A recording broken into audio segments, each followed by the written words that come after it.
тарталуу тарталуу.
И в этот момент я получил оффер в Сингапур и принял его. И созвонился со своим директором с Уолл-стрит, с Нью-Йорка. Говорю, ну вот, я был очень рад работать. Вот, это Deutsche Bank, да? Да, я решил переезжать. Такое. Он мне говорит, подожди. Да? И он мне за час нашел позицию на Уолл-стрит. Чтобы ты понимал, ее ищут там полгода-год бывает. Да? Он мне за час нашел. Он говорит, слушай, да, ну, я знаю, как ты работаешь, я тебя не хочу отпускать, да? Вот Нью-Йорк, ну, он сказал, хочешь Керри, да, это в Северной Каролине, хочешь Нью-Йорк, любую там, это, проект я тебя найду, не хочу тебя отпускать. Да? То есть настолько ты ценным сотрудником был, что они не хотели? Вот, да, то есть человек, директор, да, у которого очень много людей, но я с ним напрямую работал, да, в смысле. И когда, ну, слышал его слова, да, я понял, что меня ценят, я понял, что видят мою работу, я понял, что Нью-Йорк, ну, и Нью-Йорк был интереснее в плане, что он открывает как раз путь до топовой компании, он открывает путь до Америки, да. Сингапур немножко было страшно, я там никогда не был, но Сингапур, я думал, как-то, может, слишком маленький город, да, то есть понравится, непонятно, да, я знаю, что там цены на жилье сумасшедшие, цены на машины сумасшедшие и так далее. Ну, Америка такая, больше штатов, больше вариантов будет, даже если мне не понравится. И в этот момент, ну, то есть я своей, когда еще жене пришел, сказал, мы едем в Сингапур, она, окей, да, такая, через 3 дня я говорю, ой, а как мы едем в Нью-Йорк? Она такая, окей, ну, я вижу, что ты уже решил обсуждать, можем обсуждать, я говорю, да. Ну, я очень ценю ее поддержку, она видела, знала все мои страхи, боли, все мои переживания, все эти повышения, очень много всего, она все это видела, всегда поддерживала, видела, что у меня глаза горят, я говорю, мы едем в Нью-Йорк, она такая,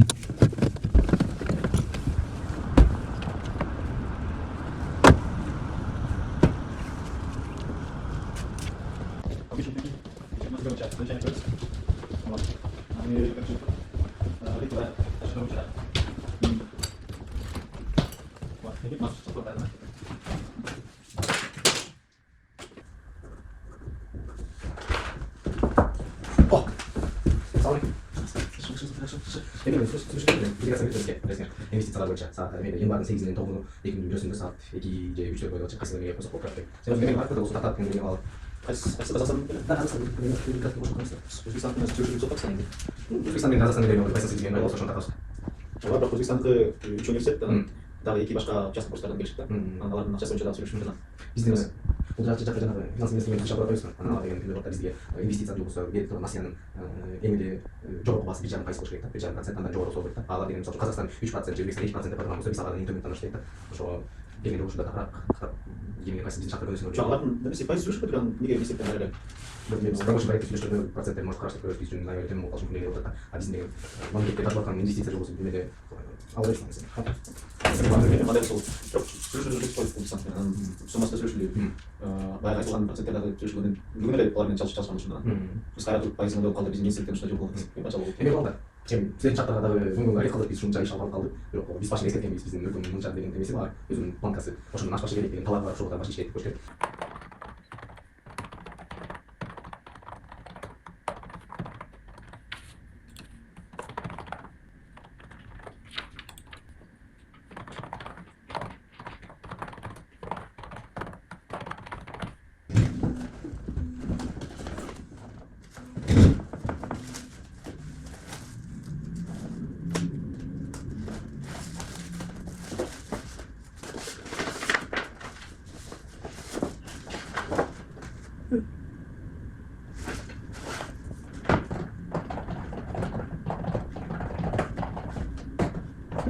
мы должны научиться создавать такие карты, чтобы были они достаточно объемны и детальны для того, чтобы мы решали свои задачи, но не избыточны. И вот, собственно говоря, вот эта золотая середина бизнес-мышления и есть ключевая такая сейчас вещь, которую мы должны для себя четко определить и которую мы должны тренировать, потому что мышление — это навык. Ну, вообще, здесь должен сказать, что мышление — это как-то неудивительно, да? То, как мы думаем, это не то, как мы думаем. То есть у нас у каждого есть, конечно, представление о том, что мы регулярно занимаемся мыслительной деятельностью. Правда состоит в том, что мы обычно с вами занимаемся только научным интеллектуальным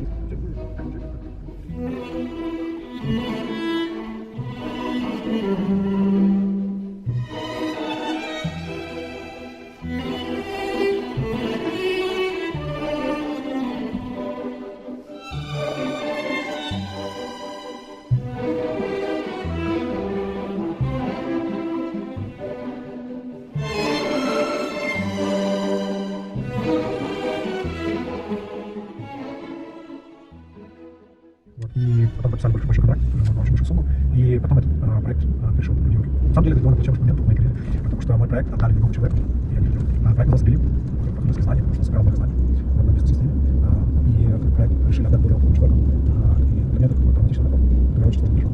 Кстати, мне помог, я в 5 не мог уснуть, я что-то хотел медитировать, и в 5 утра проснулся, а мне в тот день забирали проект, это было такое приемное, очень качественно. И я пошел бегать, потому что не мог уснуть в 5 утра. Пошел бегать, чтобы бежать, добежал до этого моста, знаменитого Golden Gate Bridge, и решил отыскать на Красный мост, который во многих фильмах, типа «Планета обезьян», и решил обратно тоже побежать. Дольше трогать, если не делал. А сначала дело только.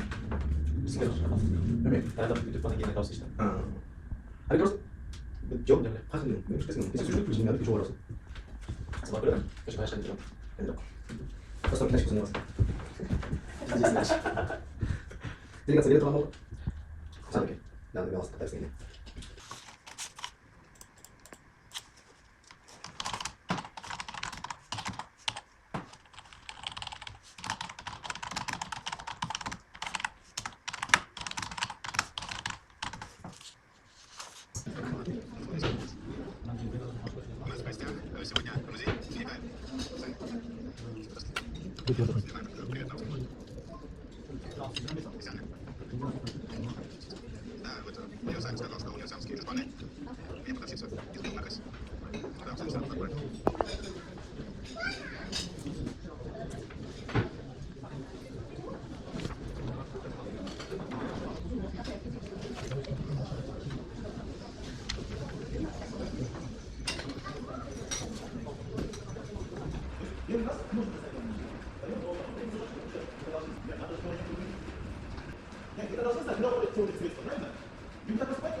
Для того, чтобы быть эффективным, запомните, надо приближаться к цели, надо всегда смотреть. Если попутный ветер, наоборот, надо отдыхать и ждать. Это не столько разные люди, это разные стулья. Это работает такое правило.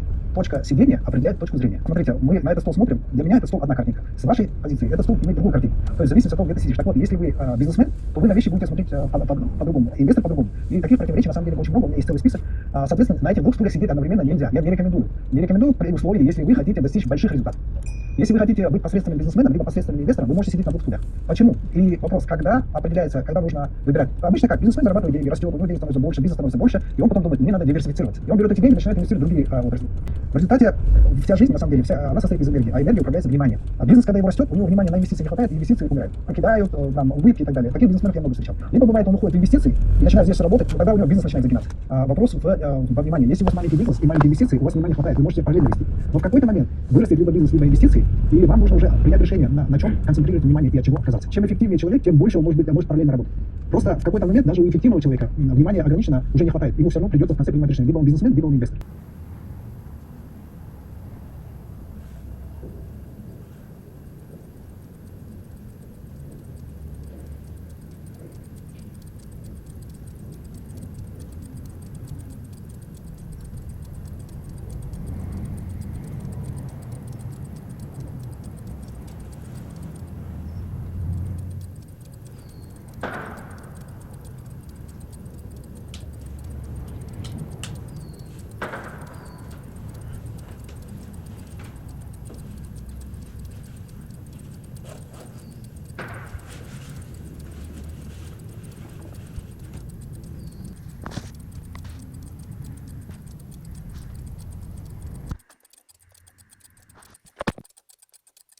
Thank you.